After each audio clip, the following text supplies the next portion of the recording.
చొప్పున అన్నారు. బట్ మీరు రాహుల్ గాంధీ కూడా రుణమాఫీ డైరెక్ట్ లక్ష్య అని చెప్పారు. అంటే ఈ పంట సాయం వర్సెస్ రుణమాఫీ ఏది ఎక్కువ ప్రభావం చూపిస్తుంది అనుకుంటున్నారు?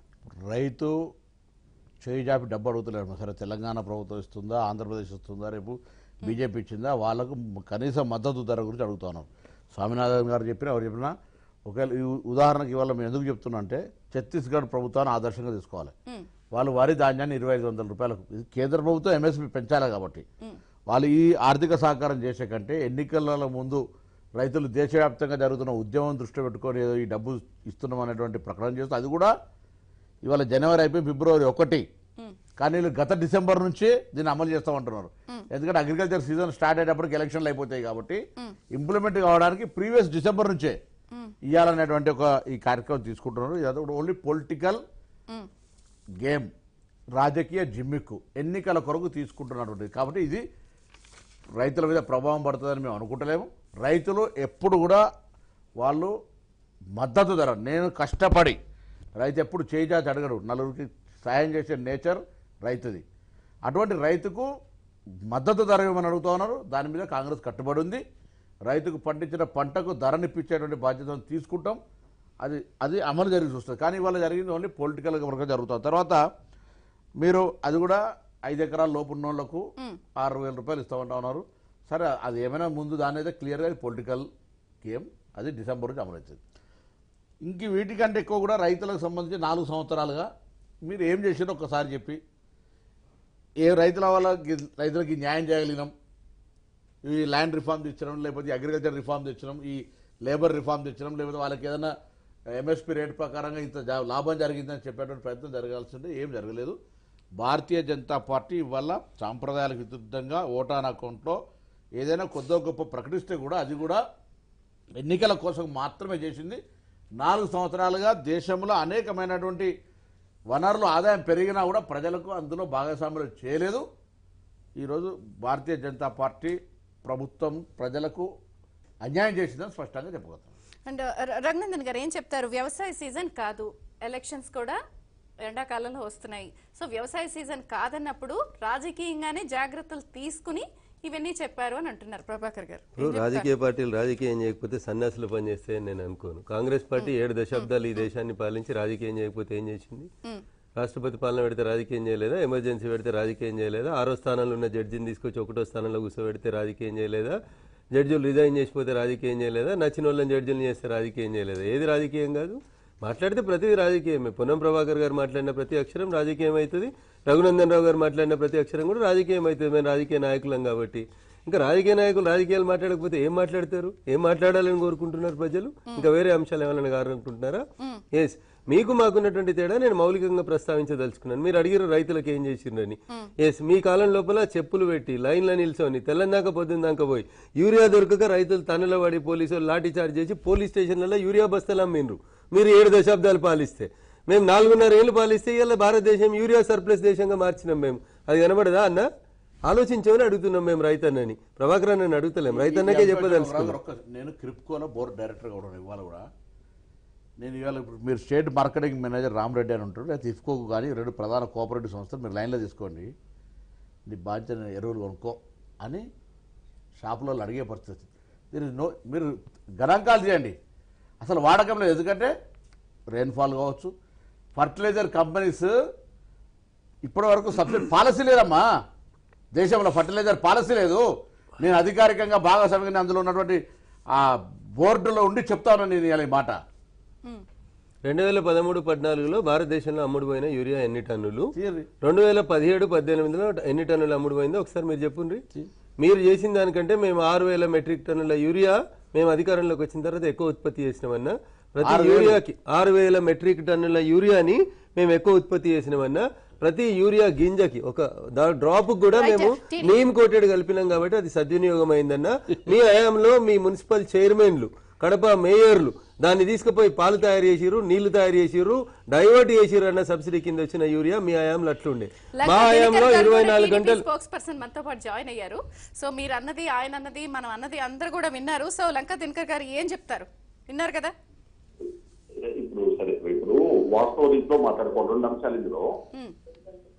ఇది పీయూష్ గోయల్ గారిని బట్టి ప్రశంసించక తప్పదు ఒక అంశంలో. ఎందుకంటే స్పష్టంగా స్ట్రైట్ గా ముక్కుసూటిగా ఆయన చెప్పదలుచుకున్నది. అందులో ఎంతవరకు అమలు చేయడం అనేటటువంటి అంశం దగ్గరకు వచ్చేప్పటికి విడిగా మాట్లాడదాం.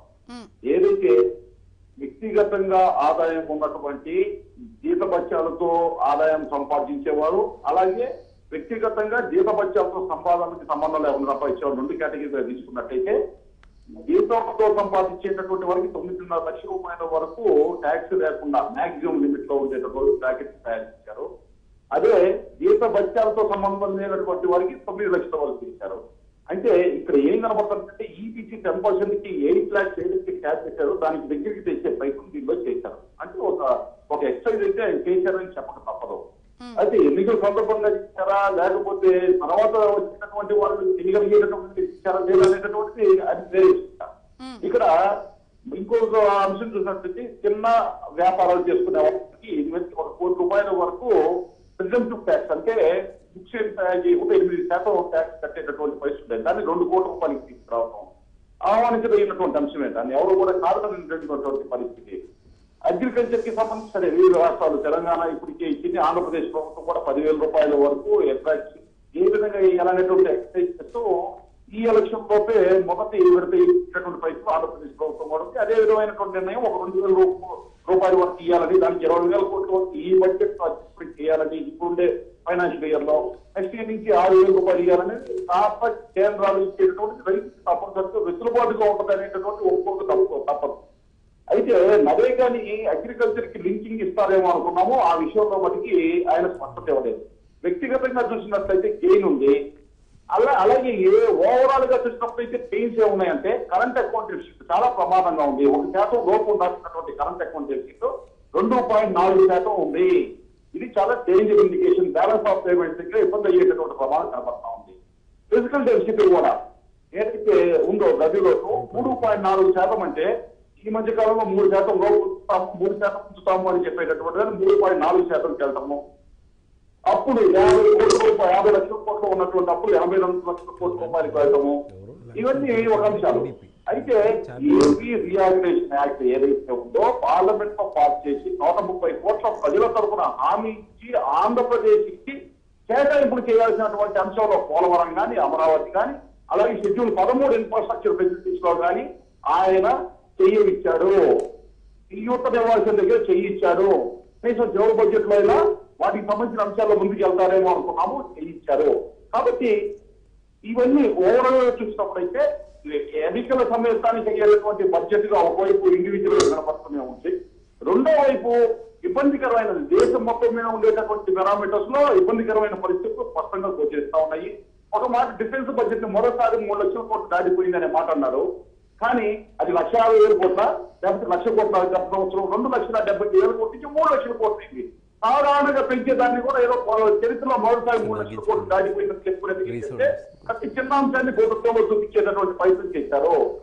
ఇంకోవైపు 50% డాటా యూసేజ్ 5 సంవత్సరాల్లో ఇంక్రీజ్ అయింది అనేటటువంటి మాట ఇంటర్నెట్ కి సంబంధించి కానీ దాని డాటాని చెప్పారు. మరి కాల్ డ్రాప్స్ సంగతి ఏంటి? దాని గురించి ఎందుకు మెన్షన్ చేయలేకపోయారు? ఒక ఫోన్ కాల్ చేయాలంటే 3 సార్లు 4 సార్లు చేయాల్సినటువంటి పరిస్థితి వస్తా ఉంది.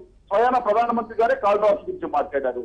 ఇటువంటి అంశాలు ఇట్లాగా ఒకవైపు ఎన్నికలకి సమయత్తం అయ్యేటటువంటి బడ్జెట్ గాను, మరోవైపు భవిష్యత్తులో ఉండే ప్రతిబంధకాలతో ఉండేటువంటి బడ్జెట్ గా అయితే ఆర్థిక మంత్రి మాత్రం తన ఎక్సైజ్ చేసి తను చేయదగినటువంటి పనిలో బాగానే చేశారు అని చెప్పక తప్పదు.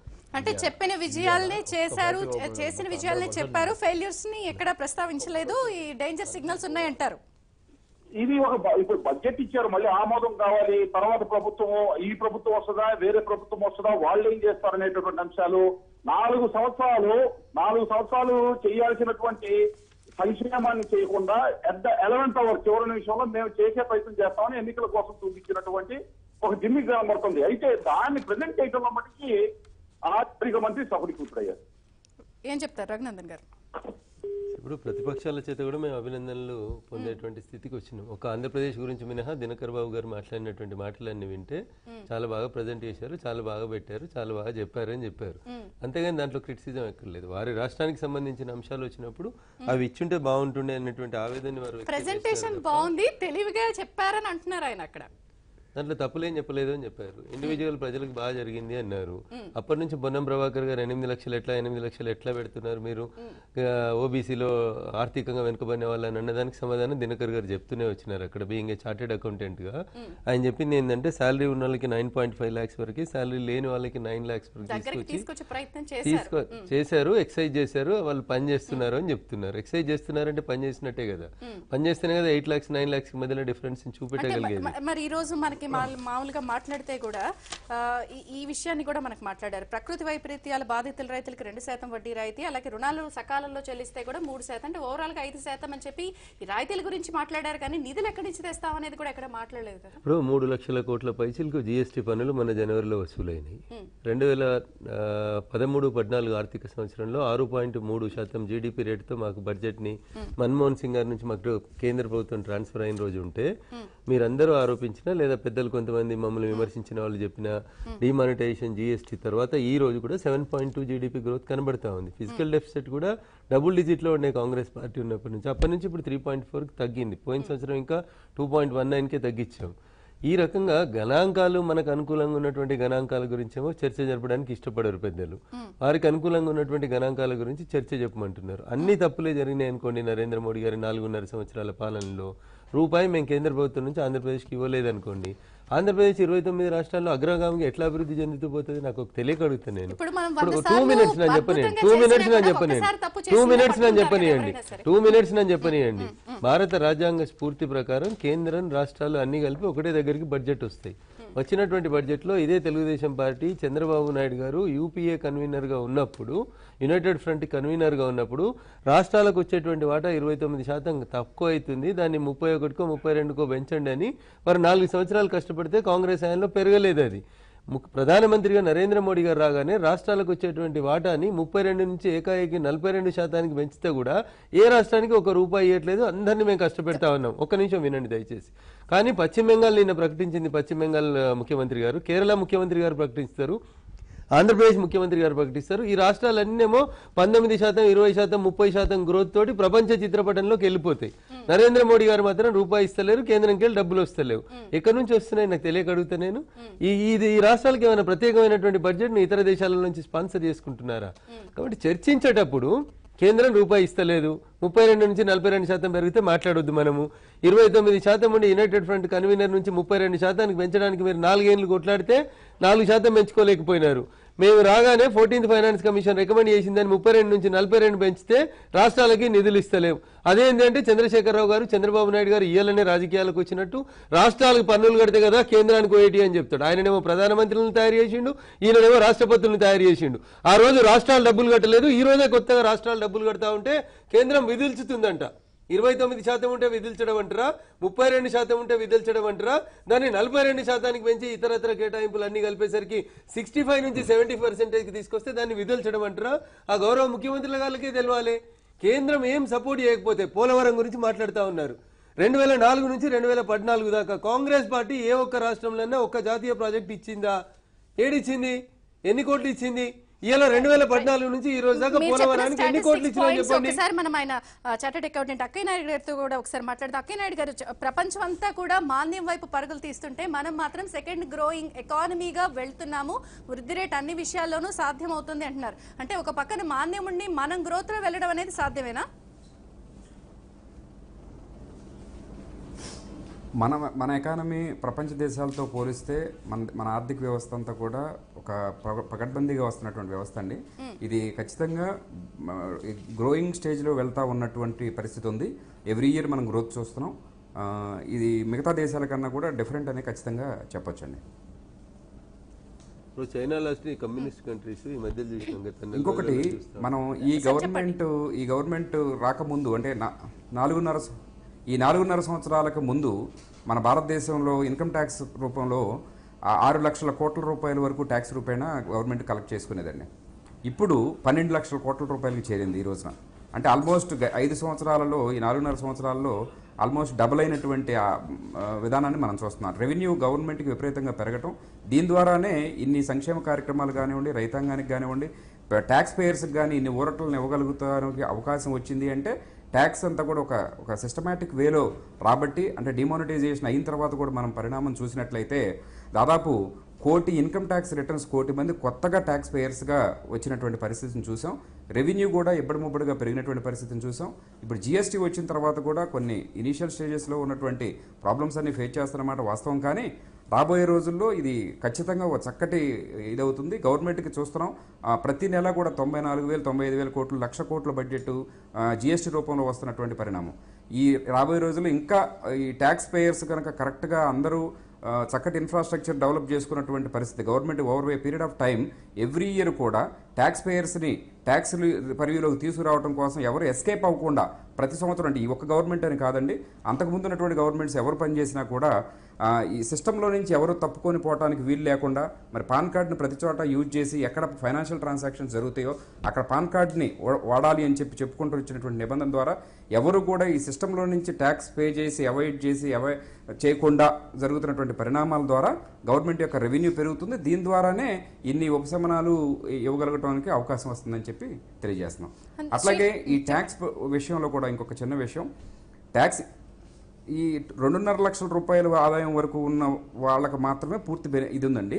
2.5 లక్షల రూపాయల ఆదాయం దాటితే ఇన్కమ్ ట్యాక్స్ రిటర్న్ మాత్రం ఫైల్ చేయాలి. 5 లక్షల రూపాయల లోపల ఆదాయం ఉన్నా సరే పే చేసి రిటర్న్ ఫైల్ చేసి ట్యాక్స్ ఎగ్జంప్షన్ తీసుకోవచ్చు అండి. రిటర్న్ ఫైలింగ్కి సంబంధించి ఏ విధమైనటువంటి ఊరట లేదు. ఆ ఇన్కమ్ ట్యాక్స్ రిటర్న్ మాత్రం సబ్మిట్ చేయాలి.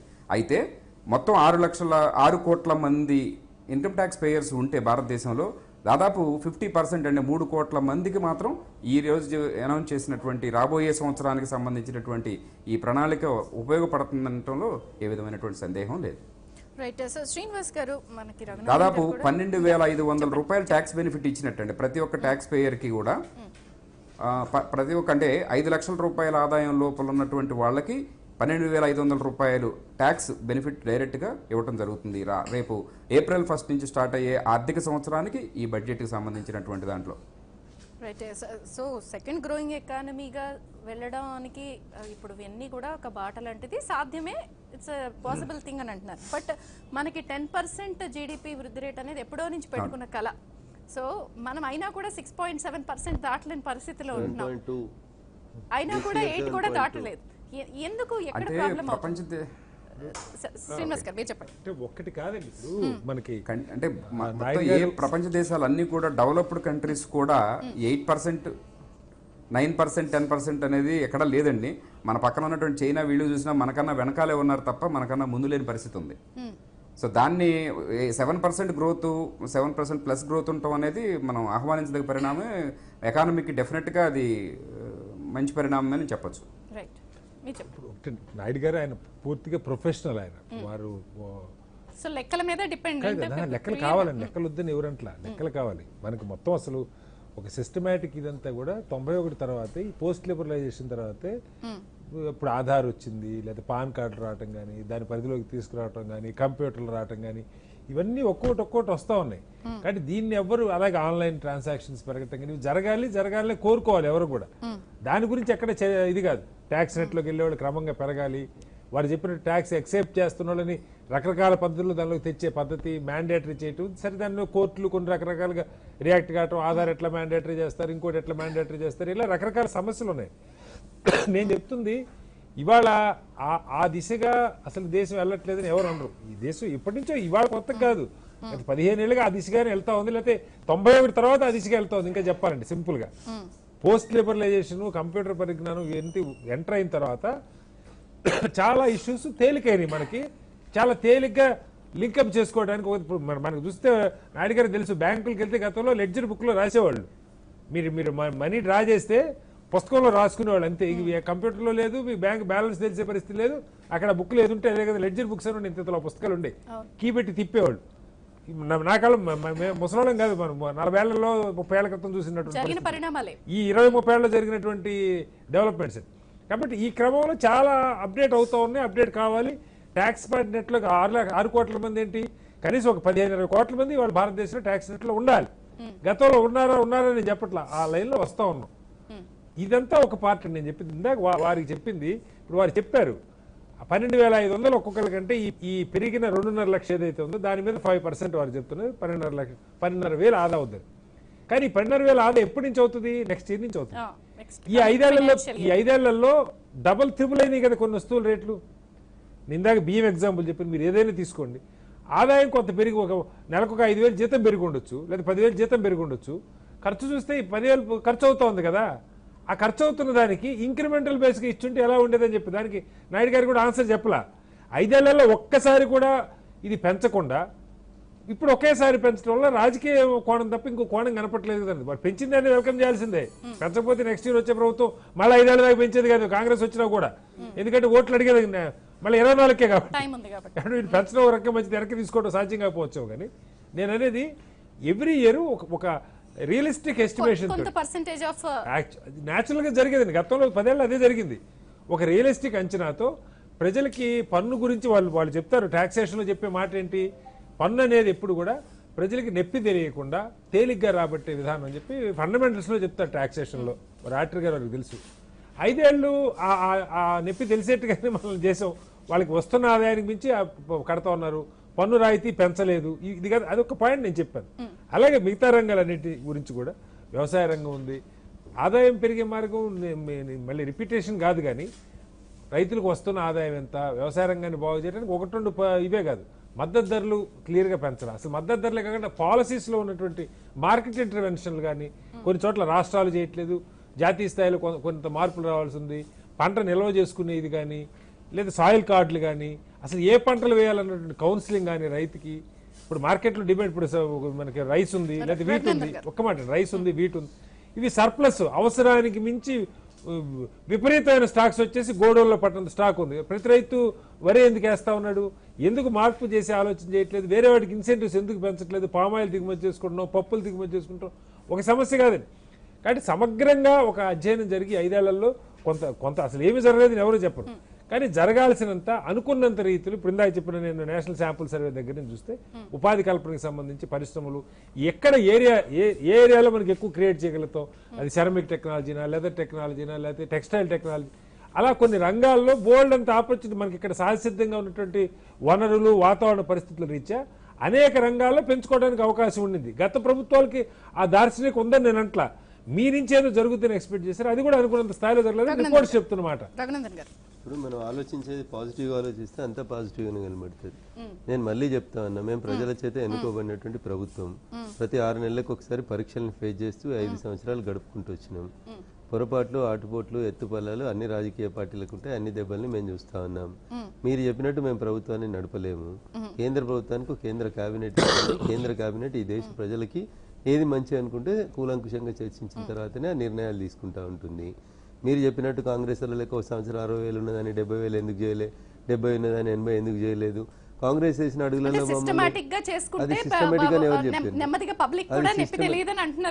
ఇప్పుడు ఎగ్జామ్షన్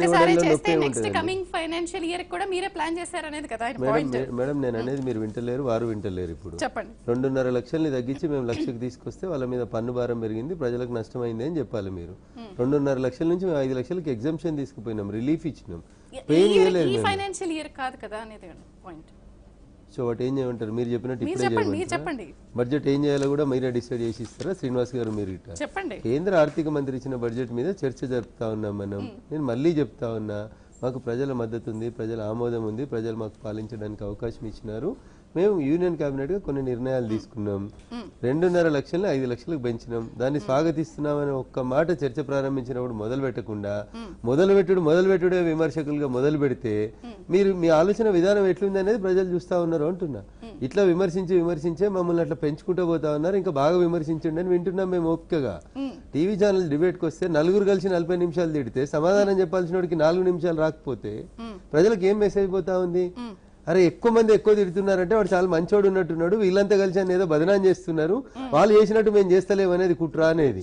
2004 నుంచి 2014 దాకా శ్రీనివాస్ గారు ఇంటెలెక్చువల్ చాలా గొప్పగా చెప్పారు. 60,000 నుంచి 2.5 లక్షలకు పెంచింది కాంగ్రెస్ పార్టీ. ఎన్ని రెట్లు పెంచింది? 4 రెట్లు పెంచింది.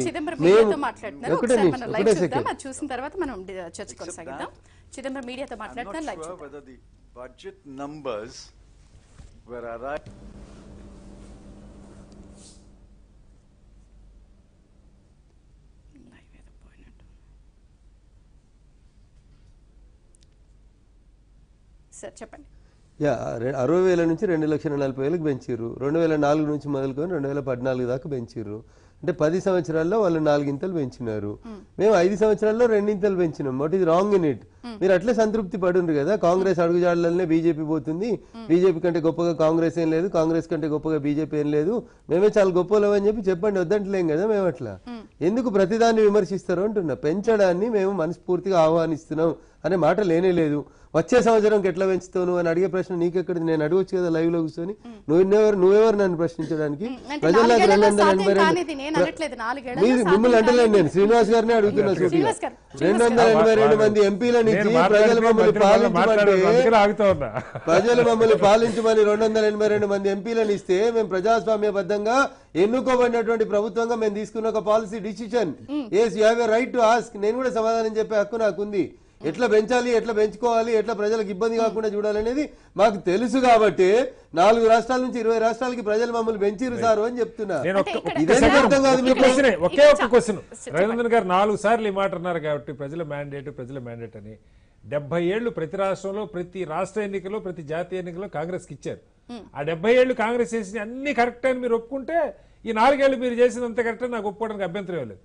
తప్పులు చేసిన కాంగ్రెస్ దశాబ్దాల పాటు గెలిపించారు రఘునందన్ గారు. ఇప్పుడు మోకాలికి ఎవరు మోకాలికి బడ్జెట్ ఏంది, ఎన్నికల ఫలితాలు ఏంది? బడ్జెట్ మాట్లాడమంటే 2 సంవత్సరాల క్రితం తీసుకున్న డిమానిటైజేషన్ గురించి మాట్లాడతారు. బడ్జెట్ గురించి మాట్లాడమంటే జిఎస్టీ గురించి మాట్లాడతారు. ఆర్థిక మంత్రి పీయూష్ గోయల్ మళ్ళీ మీడియాతో మాట్లాడుతున్నారు. ఆయన ఏం మాట్లాడుతున్నారు ఒకసారి చూద్దాం.